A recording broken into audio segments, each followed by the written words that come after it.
Pada waktu bocil dikupasin satu buah apel, si bocil ini meminta dua buah apel, tetapi kata ibunya satu saja. Akhirnya si bocil makan apel di luar. Datanglah temennya, lalu temennya dikasih satu potong dan si temen itu langsung makan bersama. Tetapi dia menghabiskan apel si bocil itu, dan pada akhirnya si bocil mengajak ngambil lagi apel yang ada di dalam yang ditaruh sama mamanya.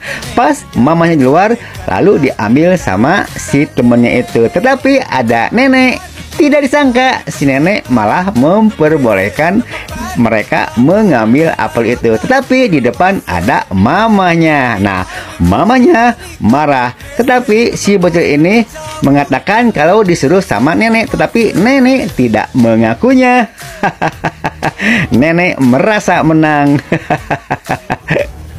Si bocil ini minta dipotongin kue ke mamanya, dan sama mamanya dipotongin kue itu menjadi 5 potong. Satu buat si bocil, satu buat nenek dan neneknya, dan 2 lagi sisanya lalu buat suaminya dan dikasihkan kepada suaminya. Satunya akhirnya dimakan si ibu. Pas si ibu mau makan, datanglah si kakak cewek tetangganya. Lalu dia tidak tega dan akhirnya si kue itu dikasihkan kepada si kakak cewek tetangganya itu. Akhirnya si ibunya tidak kebagian, lalu dia masuk ke dalam rumah. Ternyata ada satu potong kue si bocil yang belum dimakan. Ternyata itu buat ibunya. Katanya dia kenyang. Padahal si bocil tahu kalau ibunya tidak kebagian. Pas dimakan, ibu melihat anaknya itu tersenyum-senyum karena kebaikan anaknya itu. Pada saat si bocil lagi jalan bersama ibunya, tetapi ibunya lebih asik kepada HP-nya daripada ke anaknya. Anaknya ketinggalan pun tidak tahu. Pas anaknya menunjukkan bunga ada lebahnya, dia pun tidak menghiraukannya. Lalu si bocil kesal dengan si ibunya yang terlalu asik dengan HP. Dan dia punya cara. Akhirnya dia bersembunyi di balik pohon. Nah, ibunya sadar kalau si bocil tidak ada. Pas dia melihat si bocil tidak ada, dia sedikit panik melihat si bocil tidak ada. Akhirnya dia memanggil-manggil si bocil itu. Dan pada saat si ibunya lagi panik, si bocil muncullah di balik pohon. Nah, si bocil merasa menang karena mengelabui ibunya berhasil. Lalu bocil menghampiri ibunya, lalu dia bilang katanya ibu mementingkan HP daripada dirinya. Akhirnya dipeluk. Pada saat si bocil melihat ibunya sakit, dia merasa sedih, tetapi ibunya walaupun sakit tetap bekerja, sedangkan ayahnya main HP melulu.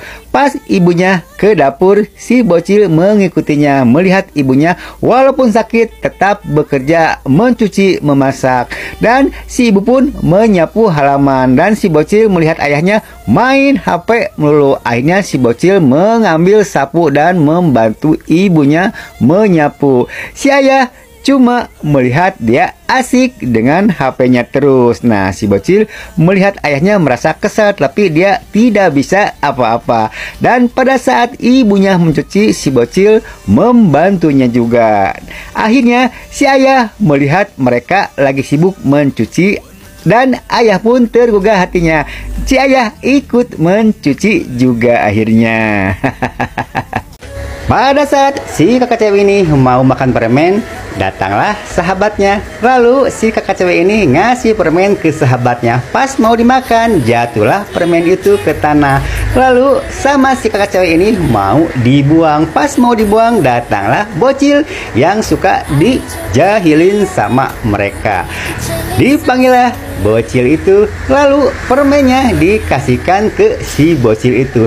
Bocil itu mau menerimanya, dia tanpa curiga dan mau memakan permen itu. Lalu dia pergi. Pas sudah jauh, dia sadar kalau permen itu ada pasirnya. Dia ingat si kakak cewek itu jatuh permen diambil, lalu mau dibuang. Pas mau dibuang ada dia. Akhirnya dikasihkan ke dia. Akhirnya dia tahu kalau permen itu sudah jatuh, tetapi dia tidak mempersoalkannya.